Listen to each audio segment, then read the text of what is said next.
U.S. President Barack Obama is in the German capital this morning. Let's go live to his speech from Berlin. During that time, the Marshall Plan, I hope I look that seated good, by the America way, when I'm 92. and the North Atlantic Alliance during that time. And President Obama, of course, in Berlin to meet German Chancellor Angela Merkel. This, of course, following the G8 summit, which just wrapped up in Northern Ireland. Now he is speaking from the Brandenburg Gate in Berlin. We will have more on what is in this speech later on in the newscast. Welcome back, 722. Breaking news out of Turkey this morning. Clashes between riot police and protesters continue right now. Now here is a live look at the protesters in Taksim Square. This is in Istanbul.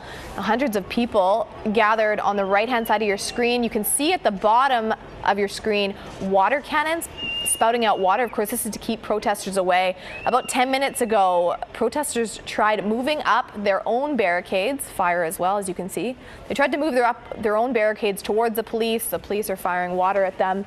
Now, we do know that officers have fired tear gas and rubber bullets as well this morning. This unrest was sparked by a police crackdown on a peaceful protest over the park 12 days ago. Today's move into the square by police comes after the Prime Minister agreed to meet with organizers tomorrow. Michael Kane joins us now from BNN. And Michael, people in the business world, of course, talking about this Quebec derailment as well. Yes, indeed. We have, I was kind of surprised to learn that there was another spill. Can we have both the city's plan, which we've heard about in the last few weeks, and your plan? And the RM has talked about that there was a lack of communication between them and the city. How would you defend that? You were the clerk of the Senate at one time.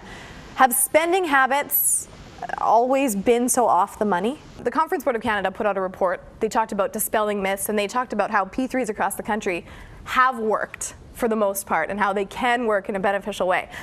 Do you ever think there is a time for P3s? 8:19, some breaking news for you. FIFA says turbans are okay to wear on the soccer pitch. The World Soccer Body has weighed in on, of course, Quebec's ban against them. They're siding with the Canadian Soccer Association, and Quebec has said that if FIFA changed their rules, they might change their rules. So, of course, they are still suspended in the Canadian National League, but we'll have to wait and see what happens. 7:02, we start with some breaking news. An Amber Alert has been issued for a 9-year-old boy from the Niagara, Ontario region. Well, some breaking news out of Russia. Edward Snowden can officially leave the Moscow airport transit zone and settle into his new home country.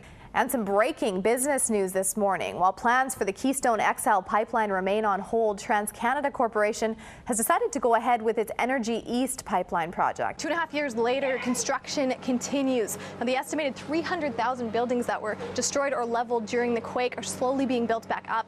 That reconstruction is driving Haiti's national economy. Recently, the president of Haiti addressed the media at the UN General Assembly. He said only half of the $5.3 billion that the world and countries around the world have pledged has actually come into this country. What's it like being here in Regina celebrating the Junos at home in Saskatchewan? It's cold. It's great. Loving it. We have to have red carpets inside. It's great. And people won't forget us, that's for sure. You're away from Regina a lot of the time. How do you stay connected? Facebook, Skype. Skype is amazing. It's a beautiful thing. Yeah, it really is. 6:09. Well, as authorities look for clues into the cause of the deadly Quebec train derailment, the fire officials and the railway company are now blaming each other for the disaster. Saying you dance, you drum. Speak about the drum and its significance to your culture. It seems like a good thing in terms of, connecting with what your friends' favorite books or movies or those types of things are. I mean, we don't call each other anymore, which is kind of sad. But, it also seems kind of like the ultimate stalking tool. Social media is all over it. Really, really negative reviews this morning. Are they blowing it out of proportion a little bit too much?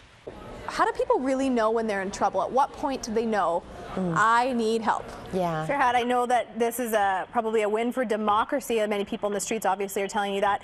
But what is the hope? What is the hope at the end of this? Well, you may know it as the I Love Regina Walk, but it has undergone a name change. That's because Mayor Fougere has put his own spin on it, calling it the Mayor's Run/Walk for the fitness event. Here at home, a howling success story. The Saskatchewan movie crew has wowed the best in the business, and now they are $1 million closer to making their film a reality. Hey, Michael, you know the Dollarama? They do the debit machines, but they don't do credit cards here in Regina. What I've noticed, and I use my credit card for everything, so it stresses me out sometimes. Oh, do you? You see, there will be a carrying charge for them to process the charge cards, and that's what they wouldn't want to pay. Don't want to spend $1 on Interesting. it. All right. Thanks, Michael. We'll talk to you after 7.